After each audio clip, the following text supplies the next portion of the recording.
Bonjour à toutes et à tous. C'est un nouveau mois, un autre rendez-vous. Donc là, aujourd'hui, je vais vous montrer, ou plutôt vous partager ma façon à moi de faire le gigot d'agneau. Comme d'habitude, je suis vraiment désolée parce que moi, je fais macérer toujours quand c'est surtout des grosses pièces comme ça. Je les assaisonne la veille.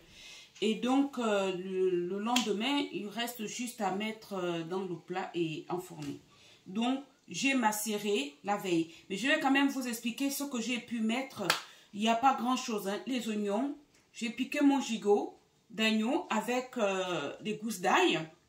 J'ai mis un peu voilà, pratiquement une tomate que j'ai coupée en morceaux. J'ai coupé des oignons. J'ai mis un peu d'huile d'olive.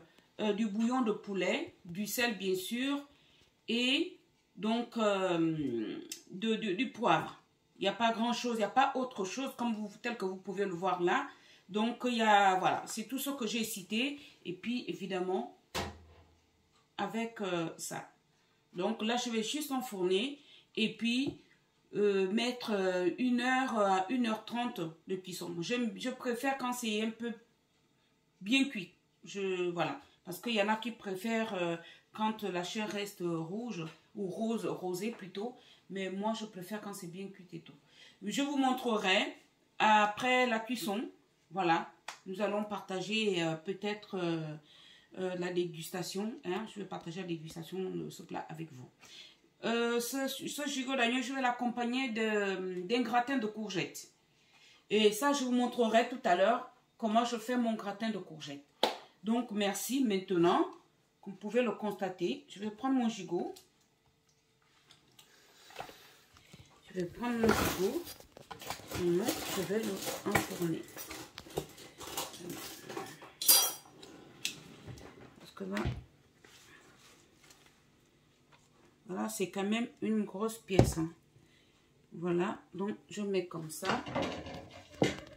Et puis, comme je vous ai dit, ce sont des oignons, quelques oignons, tomates, et puis c'est tout. Hein. Et du romarin, que je dépose comme ça. Voilà. Là, je mettrai un tout petit peu d'eau, pas beaucoup. Hein.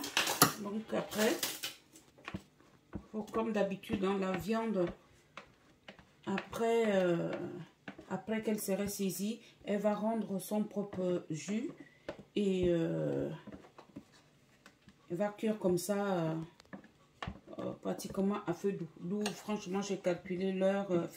J'ai prévu que qu'elle reste beaucoup plus longtemps à cuire. Voilà. Donc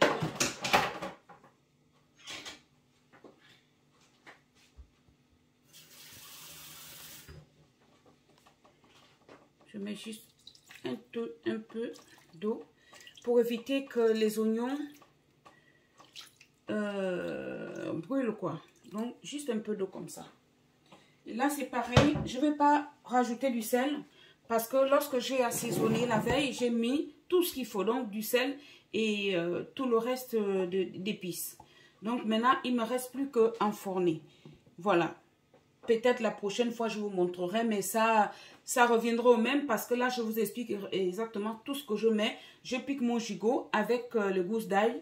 Voilà, après le reste, puisque le gousse d'ail, c'est pas visible, mais c'est piqué hein, avec le gousse d'ail. Merci, donc, à tout à l'heure, après la cuisson.